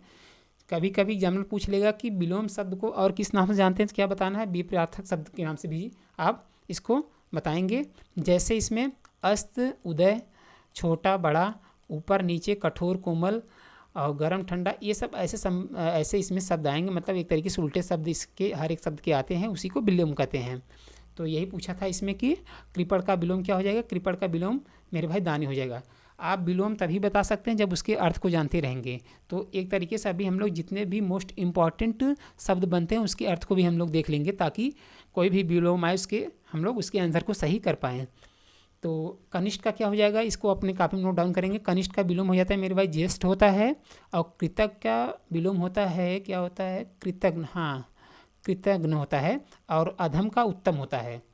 ये सब इनके विलोम हैं, तो अपने कापी में अच्छे से नोट डाउन कर लेंगे। अब हम लोग इस क्लास के लास्ट क्वेश्चन पे आते हैं, उसके बाद क्लास को एंड करेंगे। तो लास्ट क्वेश्चन को देखते हैं क्या दिया है। कुछ इंपॉर्टेंट विलोम शब्द लगा दिए, इसके स्क्रीनशॉट लेकर आप अच्छे से इसको याद कर लीजिएगा। जैसे ये वाला देखो बहुत पूछता है, कपूत का विलोम क्या हो जाएगा? सपूत हो जाएगा। और कृष्ण का विलोम मेरे भाई क्या हो जाएगा? शुक्ल हो जाएगा। कुसुम का मेरे भाई वज्र हो जाता है। कलंक का विलोम हो जाता है, निष्कलंक हो जाता है। कदाचार वाला अगली बार पूछा था, कदाचार के विलोम सदाचार हो जाता है। ककर्स का मेरे भाई सुशील हो जाता है। कसूरवार का मेरे भाई विलोम क्या हो जाएगा, बेकसूर हो जाएगा। ये सब मोस्ट इम्पॉर्टेंट विलोम शब्द हैं, क्योंकि यहाँ इन्हीं में से कुछ पूछ ही लेता है। जैसे कनिष्ठ का भी हम बता दिए, ज्येष्ठ होता है। और कुख्यात का विख्यात होता है। और क्या हो जाता है, सरल कठिन तो आप जानते ही हैं, ये वाला अच्छे से याद कर लेना। कुकृत का मेरे भाई सुकृत होता है। तो ये सब मोस्ट इम्पॉर्टेंट विलोम शब्द है। इसके स्क्रीनशॉट लेकर अच्छे से आप लोग इसको याद कर लर्न करेंगे। तो हम लोग इस क्लास के लास्ट क्वेश्चन पे आते हैं। तो लास्ट क्वेश्चन यही पूछा इसमें कि अर्थ की दृष्टि से इनमें से कौन सा शब्द अज से संबंध नहीं है। तो मेरे भाई अज अब होता क्या है, पहले इसके बारे में पता होगा तभी आप इसके उत्तर को कर पाएंगे। तो अज का मेरे भाई मतलब क्या होता है, इसको बता रहे हैं। तो पूछ रहा है कि अर्थ की दृष्टि से कौन सा शब्द अज से संबंध नहीं रखता, मतलब एक तरीके से वो उसका अर्थ नहीं देता, यही समझना है। तो यही पूछना चाह रहा है। तो पहला दिया है दशरथ के पिता का नाम, और दूसरा दिया है बकरा, और सी दिया है कमल, और डी दिया है ब्रह्मा। तो मेरे भाई कमल तो नहीं होता, कमल क्योंकि एक तरीके से कीचड़ हुआ, नीरज, ये सब इनके एक तरीके से पर्यायवाची संबंधित होते हैं। तो ये तो इसका अर्थ देगा नहीं। तो इसका सही उत्तर क्या हो जाएगा, सी यानी कमल इसका सही उत्तर हो जाएगा। और दशरथ के पिता का नाम मेरे भाई अज को ही दशरथ के पिता कहते हैं, बकरा को भी अज कहते हैं। ये संस्कृत वर्ड है अज। तो इसका अर्थ, इसको मेरे भाई बकरा के नाम बकरा भी कहते हैं संस्कृत में, और ब्रह्मा को भी अज कहते हैं। तो ये इसमें पूछा था कौन सा नहीं है, तो इसका सही उत्तर क्या हो जाएगा, कमल। तो ये इसका अर्थ हो जाएगा। तो ये इस क्लास का लास्ट क्वेश्चन था। आई होप सारे क्वेश्चन आपको अच्छे से क्लियर हुए होंगे। तो जो भी क्वेश्चन आपको डाउट हुआ कमेंट सेक्शन में उसका रिप्लाई जरूर करिए, ताकि हम नेक्स्ट क्लास में उस क्वेश्चन को अच्छे से एक्सप्लेन कर पाएँ। कुछ इंपॉर्टेंट हम लोग यहाँ शब्द देख लेते हैं। जैसे एग्जाम्पल, जैसे इच्छा का क्या हो जाता है मेरे भाई, अभिलाषा एक तरीके से स्त्रीलिंग शब्द है। तो अभिलाषा का अर्थ क्या हो जाता है, इच्छा होता है। अभिराम का क्या हो जाता है, सुंदर होता है। और अनावरत का क्या हो जाता है मेरे भाई, लगातार होता है। ये देखो संस्कृत वर्ड है। अथक का मेरे भाई बिना थके, अथक प्रयास, जैसे हम लोग कहते हैं ना, अथक प्रयास मतलब बिना रुके हम लोग उस चीज़ को कंटिन्यू करते जा रहे हैं, उसे अथक कहते हैं। और आस्तिक को मेरे भाई जीवन कहते हैं, इसका मतलब अर्थ होता है। असाध्य का मेरे भाई कोई चीज़ का न ठीक होना। अभिवादन का मतलब मेरे भाई प्रणाम करना होता है। और अंबार का मेरे भाई ढेर होता है। और अन्यास का मेरे भाई अचानक होता है। अनुयायी का मेरे भाई शिष्य होता है। कुछ मोस्ट इम्पॉर्टेंट ये अर्थ है शब्द के, तो ये आपके हैं। और कुछ और अलग से लगा दिए, इसके स्क्रीनशॉट लेकर आप अच्छे से याद कर लीजिए। हम वैसे बता भी दे रहे हैं क्योंकि यहाँ से क्वेश्चन बनाता है बहुत हो। तो अरुण का मेरे भाई क्या अर्थ हो जाएगा, लाल भी होता है, सूर्य भी होता है, और सूर्य का सारथी भी होता है। ये अरुण का अनेक मतलब अर्थ है, मतलब अनेक वर्ड हैं। अपेक्षा के मेरे भाई इच्छा होता है। और अंक का होता है, भाग्य होता है, गिनती होता है। ये अगली बार पूछा था अंक वाला। भाग्य होता है, गिनती होता है, और अंक तो पता ही है। गोद भी होता है, नाटक के अंक होता है, चिन्ह भी होता है, संख्या भी होता है। अंबर का क्या हो जाएगा मेरे भाई, दूसरा अर्थ आकाश होता है, अमृत होता है, वस्त्र होता है। ये कुछ मोस्ट इम्पॉर्टेंट आपके अनेकार्थी शब्द हैं, इसको अच्छे से आप लर्न कर लेंगे। तो आई होप सारे क्वेश्चन अच्छे से आपको क्लियर होंगे। तो जो भी भाई को इस क्लास के क्वेश्चन में डाउट होगा कमेंट सेक्शन में उसका रिप्लाई करेंगे, ताकि हम नेक्स्ट क्लास में उस क्वेश्चन को अच्छे से एक्सप्लेन कर पाएँ। तो आज के लिए इतना ही, थैंक यू।